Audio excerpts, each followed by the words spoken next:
दोस्तों आरपीएससी के paper solution को हम लेकर आ चुके हैं क्लास 5 में। अब से पहले हमने क्लास 4 तक डिस्कस कर लिया, आप उनको जाकर देख सकते हैं, जिसमें हम राजस्थान जीके के जो आरपीएससी ने लास्ट ईयर्स में पूछे हैं उनका पेपरों का सॉल्यूशन किया है। ईओआरओ के लिए काफ़ी इंपॉर्टेंट है। और दोस्तों जो ईओआरओ का पेपर या आरएस का जो नया पेपर आने वाला है उसमें 80% से भी ज़्यादा पुराने पेपरों से क्वेश्चन इधर उधर ही मिलेंगे, तो हम उनको सॉल्व कर रहे हैं। हम 45 दिन का चैलेंज ले रहे हैं जिसमें 2500 प्लस क्वेश्चन को डिस्कस कर लेंगे। दोस्तों पढ़ते हैं, आज का पहला क्वेश्चन देख लेते हैं। फूटा देवल मेला कहाँ आयोजित होता है? कौन सा मेला दोस्तों? फूटा देवल मेला। तो फूटा देवल मेला कहाँ आयोजित होता है? ये राजसमंद में आयोजित किया जाता है। नंबर 2, कजली तीज का त्यौहार कहाँ मनाया जाता है? दोस्तों जो कजली तीज है उसका त्यौहार कहाँ मनाया जाता है? तो ये मनाया जाता है बूंदी में। बूंदी में कजली तीज का त्यौहार मनाया जाता है। क्वेश्चन 3 डिस्कस कर लें। सांझी के रूप में किस देवी की पूजा की जाती है? दोस्तों जो सांझी पूजी जाती है उसके रूप में किस देवी की पूजा की जाती है? तो वो है पार्वती माँ की पूजा की जाती है। क्वेश्चन नंबर 4 है, मांगल्य आभूषण महिलाओं द्वारा शरीर के किस अंग पर पहना जाता है? बात क्या हो रही है? किस अंग की, यानी कि जो मांगल्य आभूषण है वो महिलाओं द्वारा किस अंग पर पहना जाता है? तो दोस्तों ये पहना जाता है वक्ष पर। कहाँ पहना जाता है? वक्ष पर पहना जाता है। ठीक है, आगे बढ़ते हैं दोस्तों। मानचित्र रासों के रचयिता कौन है? दोस्तों किसकी बात हो रही है? मानचित्र रासों की। और इसके रचयिता कौन है? रचयिता है इसके कवि नरोत्तम। कौन है? कवि नरोत्तम इसके रचयिता है, यानी कि मानचित्र रासों कवि नरोत्तम ने लिखी है। दोस्तों अग्नि नृत्य का उद्गम किस स्थान से हुआ है? किसका नृत्य? अग्नि नृत्य का। और किस स्थान से हुआ है दोस्तों? तो ये कतरियासर से हुआ है। अग्नि नृत्य का जो उद्गम स्थान है वो कतरियासर है। नेक्स्ट क्वेश्चन देखते हैं। राजस्थान का राज्यपाल निम्नलिखित में से किस विश्वविद्यालय का कुलाधिपति नहीं है? यानी कि जो राजस्थान का राज्यपाल है वो किस विश्वविद्यालय का कुलाधिपति नहीं होगा? तो दोस्तों देख लेते हैं। राजस्थान तकनीकी विश्वविद्यालय कोटा इसका भी है। जगत गुरु रामानंदाचार्य राजस्थान संस्कृत विश्वविद्यालय जयपुर इसका भी है। राजस्थान केंद्रीय विश्वविद्यालय अजमेर इसका नहीं है। हरिदेव जोशी पत्रकारिता और जनसंचार विश्वविद्यालय जयपुर दोस्तों इसका भी है। यानी कि इसमें जो पूछा है नहीं है, किसका कुलाधिपति नहीं है? राजस्थान केंद्रीय विश्वविद्यालय अजमेर का कुलाधिपति नहीं है। आगे बढ़ते हैं। किसकी सलाह पर राज्यपाल राजस्थान विधानसभा सदस्य की नियोक्ता संबंधी मामलों का निर्णय कर सकता है? दोस्तों किसकी सलाह पर? इससे पूछा जाता है को इंसान पूछा जा रहा है कि किसकी सलाह पर राज्यपाल राजस्थान विधानसभा सदस्यों की नियोक्ता यानी कि डिस्क्वालिफिकेशन संबंधी मामलों का निर्णय कर सकता है? तो डिस्क्वालिफिकेशन निर्णय का कौन किसकी सलाह पर कर सकता है? ये आप हमें निर्वाचन आयोग, ये हम निर्वाचन आयोग की सलाह पर ही कर सकता है। आगे बढ़ते हैं। राजस्थान विधानसभा की लोक लेखा समिति के सदस्यों का कार्यकाल है। किस समिति की बात हो रही है? लोक लेखा समिति के सदस्यों की कार्यकाल, यानी कि जो लोक लेखा समिति है उसके सदस्यों का कार्यकाल 1 वर्ष होता है। कितना वर्ष होता है? 1 वर्ष होता है। दोस्तों निम्न में से किन्होंने राजस्थान विधानसभा में हाल ही में डिजिटल म्यूजियम का उद्घाटन किया है? किस चीज़ का? डिजिटल म्यूजियम का। और किन्होंने उद्घाटन किया है राजस्थान विधानसभा में? तो ये मुख्य न्यायाधीश एन.वी. रमन्ना ने किया है। यानी कि जो मुख्य न्यायाधीश एन.वी. रमन्ना है उन्होंने राजस्थान विधानसभा में डिजिटल म्यूजियम का उद्घाटन किया है। आगे बढ़ते हैं। राजस्थान सिविल सेवा अपीलीय अधिकार की जयपुर पीठ के क्षेत्राधिकार में आने वाले संभागों के सही समूह को पहचानिए। क्या पूछ रहा है दोस्तों? इसमें पूछा है कि राजस्थान सिविल सेवा अपीलीय अधिकरण की जयपुर पीठ के क्षेत्राधिकार में आने वाले संभागों का सही समूह पहचानिए। तो दोस्तों जो जयपुर संभाग है उससे रिलेटेड जयपुर पीठ की जो क्षेत्राधिकार है उसमें राजस्थान सिविल सेवा का अपीलीय अधिकरण के सही समूह को पहचानना है। तो ये है जयपुर, अजमेर, भरतपुर और कोटा। कौन सा है? ये जयपुर, अजमेर, भरतपुर और कोटा है। आगे बढ़ते हैं। राजस्थान सरकार ने कौन सा दिन विश्वविद्यालय में बच्चों के लिए नो बैग डे घोषित किया है? किसकी बात हो रही है? नो बैग डे की। किसने घोषित किया है? राजस्थान सरकार ने। कौन सा दिन? तो दोस्तों वो है शनिवार, यानी कि जो शनिवार है वो नो बैग डे मनाया जाएगा स्कूलों में, गवर्नमेंट स्कूलों में। आगे बढ़ते हैं। भारत की अध्यक्षता के दौरान दिसंबर 2022 में G20 की प्रथम शेरपा बैठक कहाँ आयोजित की गई? दोस्तों किसकी बात कर रहे हैं? प्रथम शेरपा बैठक कब की बात हो रही है? दिसंबर 2022 में हुई है। और भारत की अध्यक्षता के दौरान। तो कहाँ हुई है ये दोस्तों? ये हुई है उदयपुर में। इसकी जो बैठक हुई है, प्रथम शेरपा बैठक, वो उदयपुर में आयोजित की गई है। राजस्थानी नाटक आलेखा अम्बा के लेखक है। किसकी बात हो रही है? लेखक की। किसके? जो राजस्थानी नाटक है आलेखू अम्बा, यानी कि जो आलेखू अम्बा है उसके नाटक की बात हो रही है और इसके लेखक के बारे में पूछा गया है। तो दोस्तों इसके लेखक है कमल रंगा। अम्बा और रंगा याद रखना है, अम्बा और रंगा, कमल रंगा। आगे बढ़ते हैं। आमागढ़ लेपर्ड रिजर्व निम्न में से किस शहर में स्थित है? दोस्तों आमागढ़ लेपर्ड रिजर्व किस शहर में स्थित है? जयपुर में। कहाँ स्थित है? जयपुर में। आमागढ़ एक जगह है, वहाँ पर लेपर्ड रिजर्व बनाया। नेक्स्ट क्वेश्चन है, मरुस्थलीकरण को रोकने के लिए खादी और ग्रामोद्योग आयोग द्वारा किस कार्यक्रम की शुरुआत की गई है? दोस्तों क्या पूछा जा रहा है कि मरुस्थलीकरण रोकने के लिए, क्या रोकने के लिए? मरुस्थलीकरण रोकने के लिए। और कौन कर रहा है? खादी और ग्रामोद्योग आयोग। किस कार्यक्रम, मतलब कोई कार्यक्रम चलाया जा रहा है किसको रोकने के लिए? मरुस्थलीकरण रोकने के लिए। तो कहाँ से जो शुरुआत हुई है उसकी, तो वो प्रोजेक्ट किस प्रोजेक्ट की, यानी किस कार्यक्रम की शुरुआत हुई है? तो वो प्रोजेक्ट बोल्ड है।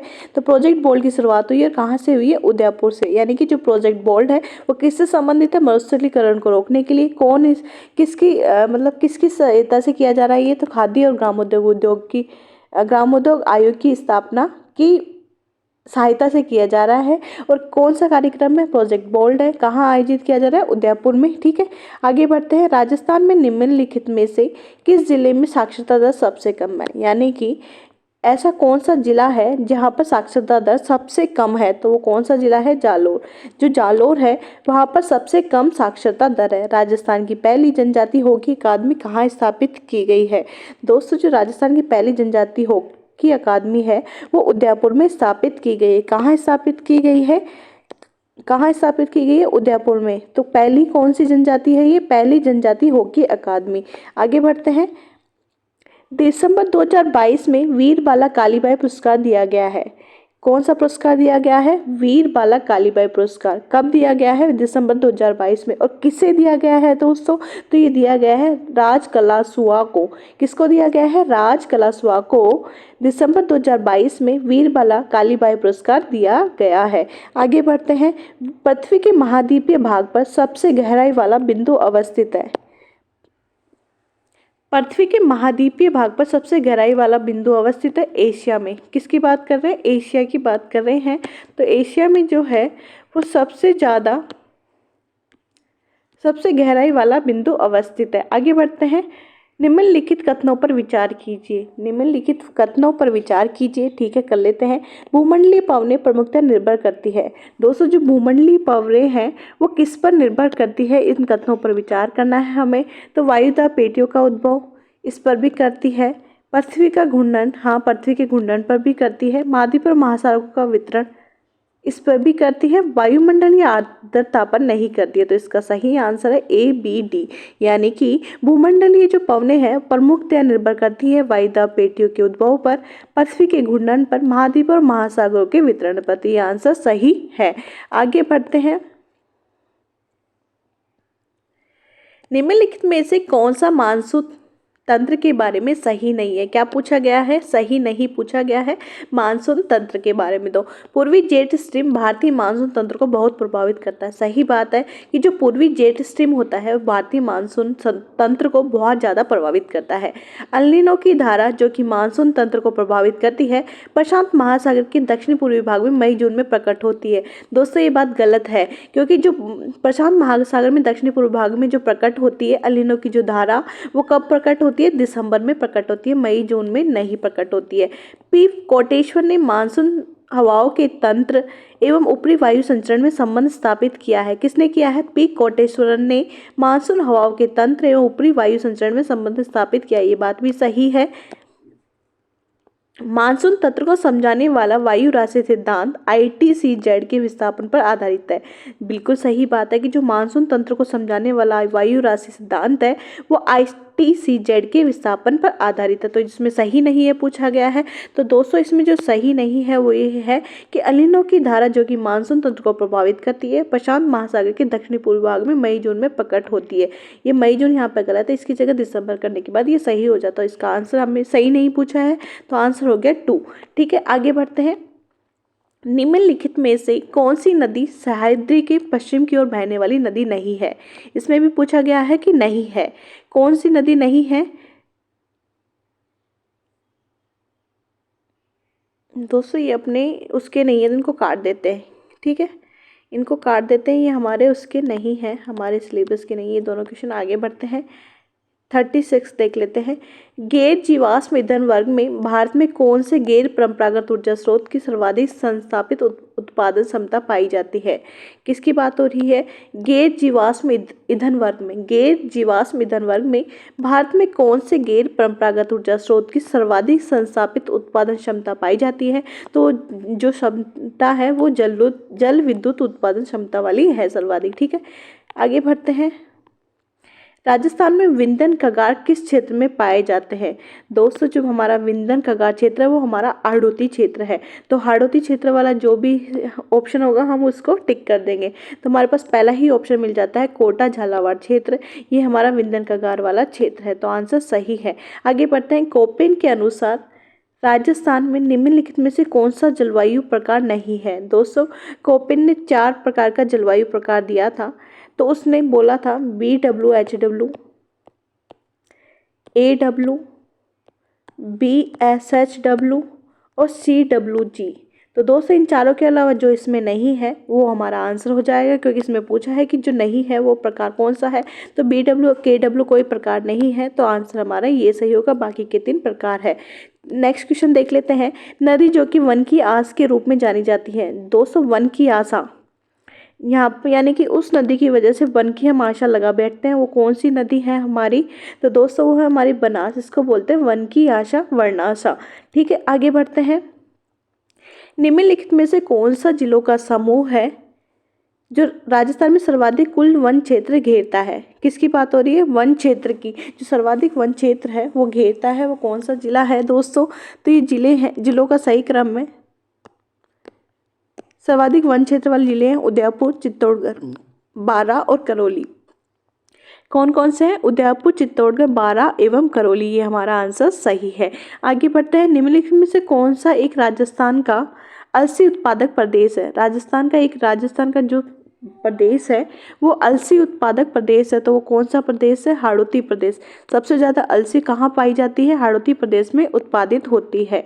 ठीक है, आगे बढ़ते हैं। कौन सा कथन सही नहीं है? यहाँ पे क्या पूछा है? कौन सा कथन सही नहीं है? तो इसको अंडरलाइन कर देते हैं कि भाई कौन सा जो कथन है हमारा सही नहीं है। तो देख लेते हैं। रथ प्रदेश में गोवंश प्रमुख पशुधन है। ये रथ जो प्रदेश है वहाँ पर गोवंश प्रमुख पशुधन है। मध्यम राजस्थान मालवी पशुधन प्रदेश में सम्मिलित है। सिरोही, जालौर, पाली जिले कांकरेज पशुधन प्रदेश के भाग है। नागौर पशुधन प्रदेश बेलों के लिए प्रसिद्ध है। दोस्तों नागौर की बेल प्रसिद्ध है, इसका मतलब ये बात तो सही है। सिरोही, जालौर, पाली जिले कांकरेज पशुधन के प्रदेश के भाग है, ये बात भी सही है, क्योंकि जो कांकरेज नस्ल है ये यहाँ पर पाई जाती है सिरोही, जालौर, पाली में। तो ये बात भी सही है। रथ प्रदेश, रथ गोवंश प्रमुख पशुधन, रथ की जो, ये बात भी सही है। तो कौन सा गलत है? सेकंड नंबर गलत है कि जो मध्य राजस्थान है वहाँ पे मालवी पशुधन प्रदेश में मिलता है। मालवी कहाँ मिलती है दोस्तों? माल प्रदेश में मालवी मिलती है, यानी कि अलवर वगैरह के आसपास मिलती है। राजस्थान में भील जनजाति द्वारा मैदानी भागों में की जाने वाली कृषि कहलाती है। कौन से भागों में दोस्तों? मैदानी भागों में जो कृषि की जाती है भील जनजाति वाला द्वारा, वो कौन सी कृषि है दोस्तों? वो है दजिया। कौन सी है? दजिया। जो दजिया खेती है यानी कृषि है वो किसके द्वारा की जाती है? भील जनजाति द्वारा मैदानी भागों में। आगे बढ़ते हैं। निम्नलिखित में से कौन सा कथन राजस्थान में लिंगानुपात के बारे में जनगणना 2011 के अनुसार सही नहीं है? क्या पूछा है? सही नहीं पूछा गया है। ठीक है, क्वेश्चन देख लेते हैं। जो सही नहीं पूछा गया तो हम देख लेते हैं। ग्रामीण लिंगानुपात 933 था, ये बात बिल्कुल सही है दोस्तों। नगरीय लिंगानुपात जो है 914 था, ये बात भी सही है। बाल लिंगानुपात 0 से 6 आयु वर्ग 898 था। दोस्तों ये गलत बात है। बाल लिंगानुपात 0 से 6 आयु समूह बांसवाड़ा में सर्वाधिक है, ये बात भी सही है। तो दोस्तों इसमें पूछा है सही नहीं है, तो सही कौन सा नहीं है? बाल लिंगानुपात 0 से 6 आयु वर्ग का 898 था, ये बात सही नहीं है। आगे बढ़ते हैं। राजस्थान में कौन से जिले में वृहत उद्योगों की सर्वाधिक संख्या पाई गई है? किसकी? वृहत उद्योगों की। तो सर्वाधिक संख्या कहाँ पाई गई है, तो वो है अलवर। दोस्तों अलवर में हमारे सबसे ज़्यादा उद्योग है, तो अलवर में सर्वाधिक वृहत उद्योगों की संख्या है। आगे बढ़ते हैं, निम्नलिखित को सुमेलित कीजिए, नीचे दिए गए कूटों से सही उत्तर चुनिए। यानी कि जो पर्यटन स्थल है उसको पर्यटन सर्किट से जोड़ना है और सही का मिलान करना है। तो दोस्तों सबसे पहले देखते हैं घना पक्षी विहार। जो घना पक्षी विहार है वो हमारा अलवर में है, तो अलवर सर्किट आ जाएगा दोस्तों ये पहले में 3। गागरोन का किला कहाँ है, जो गागरोन किला है हमारा वो झालावाड़ में है। तो झालावाड़ में है तो झालावाड़ कौन से सर्किट में आएगा, हाड़ौती सर्किट में, इसका सही आंसर है। ब्रह्मा मंदिर ये पुष्कर में है, जो ब्रह्मा मंदिर, तो दोस्तों कौन से उसमें आएगा, शेखावटी सर्किट में आ जाएगा। सी में फर्स्ट हो जाएगा, नहीं नहीं सॉरी सॉरी, पुष्कर है ना, तो पुष्कर तो जयपुर संभाग में आता है, तो जयपुर सर्किट हो जाएगा। तो ब्रह्मा मंदिर जो है वो हमारे कौन से इसमें आ जाएगा, जयपुर सर्किट में। कौन से सर्किट में आ जाएगा, ब्रह्मा मंदिर हमारे जयपुर सर्किट में, गागरोन का किला हाड़ौती सर्किट में, और गणेश्वर उत्खनन स्थल ये कहाँ है, गणेश्वर सभ्यता कहाँ है, ये खंडेला सीकर में है, तो खंडेला सीकर कौन से, शेखावटी सर्किट में आ जाएगा। तो दोस्तों मिलान कर लेते हैं, पहले में 3 3 3 3, तो ये चौथा कट गया पहले, सबसे पहले, फिर पहले में 3 हो गया, दूसरे में गागरोन किला, दूसरे में 4th, तो दूसरे में 4th, तो फर्स्ट भी कट गया। फिर ब्रह्मा मंदिर ये जो पुष्कर वाला ये कौन से में है, जयपुर सर्किट में, तो जयपुर सर्किट है, तो 2nd नंबर और 1st नंबर यानी कि 3rd आंसर बिल्कुल सही है। 3rd आंसर बिल्कुल सही है। इसके अकॉर्डिंग घना पक्षी विहार अलवर सर्किट में है, गागरोन का किला कहाँ पे है, हाड़ौती सर्किट में, ब्रह्मा मंदिर है जयपुर सर्किट में, और गणेश्वर उत्खनन स्थल है शेखावटी सर्किट में। आगे बढ़ते हैं, निम्नलिखित में से किस सभ्यता को धूलकोट भी कहते हैं। दोस्तों धूलकोट किस सभ्यता को कहा गया है, दोस्तों धूलकोट कहा गया है आहट सभ्यता को। किस सभ्यता को कहा गया है, आहट सभ्यता को धूलकोट भी कहा जाता है। निम्नलिखित में से कौन सी सभ्यता कातली नदी के उद्गम स्थल पर है। दोस्तों जो कातली नदी है वो खंडेला सीकर में है, और खंडेला सीकर में कौन सी सभ्यता है, गणेश्वर सभ्यता, तो इसका आंसर सही है गणेश्वर। ठीक है, आगे बढ़ते हैं, रणथंभौर के चौहान राजवंश का संस्थापक कौन है, यानी कि जो रणथंभौर के जो चौहान शासक हैं वहाँ पे राजवंश का संस्थापक कौन है। तो दोस्तों जो यहाँ का जो राजवंश का संस्थापक है वो गोविंद राज है। कौन है, गोविंद राज जो है वो रणथंभौर के चौहान राजवंश का संस्थापक है। हल्दीघाटी का प्रसिद्ध युद्ध का मैदान किस जिले में स्थित है। दोस्तों हल्दीघाटी का जो युद्ध का मैदान है वो कौन से जिले में स्थित है, कौन से जिले में स्थित है, तो बहुत सिंपल है, ये राजसमंद में स्थित है। ठीक है, 1857 की क्रांति के समय मेवाड़ की महाराणा कौन थे। दोस्तों 1857 की जो क्रांति हुई थी उसके समय मेवाड़ के महाराणा कौन थे, महाराणा स्वरूप सिंह उस टाइम पे मेवाड़ की महाराणा थे। मोतीलाल तेजावत का जन्म कहाँ हुआ है। दोस्तों जो मोतीलाल तेजावत है उनका जन्म हुआ है कोल्यारी गांव में हुआ है। कहाँ हुआ है, कोल्यारी गांव में मोतीलाल तेजावत का जन्म हुआ है। आगे बढ़ते हैं, उदयपुर में संस्थापित देश हितैषणी सभा का मुख्य उद्देश्य क्या था। दोस्तों जो उदयपुर में स्थापित हुई थी देश हितैषणी सभा, उसका मुख्य उद्देश्य क्या था, सती प्रथा का उन्मूलन, नहीं, विवाह संबंधी कठिनाइयों का समाधान, दोस्तों ये बिल्कुल सही बात है, छुआछूत की समस्या का निराकरण, नहीं, स्त्री शिक्षा को प्रोत्साहन, नहीं। तो दोस्तों इसका जो देश हितैषणी सभा थी इसका प्रमुख कार्य था विवाह संबंधी कठिनाइयों का समाधान। क्या था, विवाह संबंधी कठिनाइयों का समाधान। और किसने स्थापना करी थी, सज्जन सिंह ने। कब करी थी, 2 जुलाई 1877 को। आगे बढ़ते हैं, तनसुख मित्तल किस प्रजामंडल संगठन के नेता थे। किसकी बात हो रही है, तनसुख मित्तल की। तनसुख मित्तल किस प्रजामंडल संगठन के नेता थे। तो दोस्तों जो तनसुख मित्तल थे वो कोटा राज्य प्रजामंडल के संगठन के नेता थे। दोस्तों बरड़ का किसान आंदोलन किस भूतपूर्व देशी रियासत में से संबंधित है। दोस्तों जो बरड़ है उसका किसान आंदोलन बूंदी से संबंधित है। किस भूतपूर्व देशी रियासत से संबंधित है, बूंदी से। इससे आपको ट्रिक से याद कर लेना है, बप्पू डाकी। जो बब्बू है यानी कि बरड़, बूंदी और डाबड़ा कांड जो तीनों हैं ये बूंदी के हैं।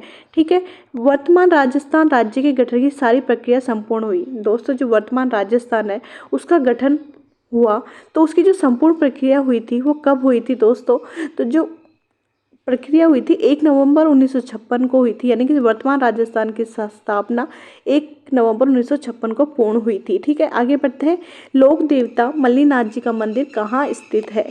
दोस्तों, जो मल्लीनाथ जी लोक देवता है उनका मंदिर कहाँ स्थित है? वो तिलवाड़ा में स्थित है। तिलवाड़ा बाड़मेर में किनका मंदिर स्थित है? मल्लीनाथ जी का मंदिर स्थित है। सूर्य और विष्णु के सम्मिलित भाव की प्रतिमा किस मंदिर में स्थित है? दोस्तों, सूर्य और विष्णु के जो सम्मिलित भाव है उसकी प्रतिमा सूर्य मंदिर झालरा पाटन में प्राप्त होती है। ये सम्मिलित भाव की जो प्रतिमा है सूर्य मंदिर झालरा पाटन में स्थित है। आगे क्वेश्चन देख लेते हैं। बूंदी की तारागढ़ दुर्ग का निर्माण किसने करवाया था? दोस्तों, जो बूंदी का तारागढ़ मंदिर है, ये बूंदी का जो तारागढ़ दुर्ग है वो निर्माण किसने करवाया था? बूंदी की तारागढ़ दुर्ग का निर्माण करवाया था बरसिंह ने। किसने? राव बरसिंह ने बूंदी की तारागढ़ दुर्ग का निर्माण करवाया था। आगे बढ़ते हैं। महिला चित्रकारों कमला व इलायची के नाम से किस चित्रकला से संबंधित है? दोस्तों, ये जो महिला चित्रकार थी, दो लोग, कमला और इलायची, ये कौन सी चित्रकला शैली से संबंधित थी? दोस्तों, ये नाथद्वारा चित्रकला शैली से संबंधित थी। यानी कि जो कमला और इलायची है वो नाथद्वारा चित्रकला श्रेणी से संबंधित है। दोस्तों, इसी के साथ हमारा वीडियो समाप्त होता है। प्लीज़ लाइक से subscribe. Thank you so much for watching.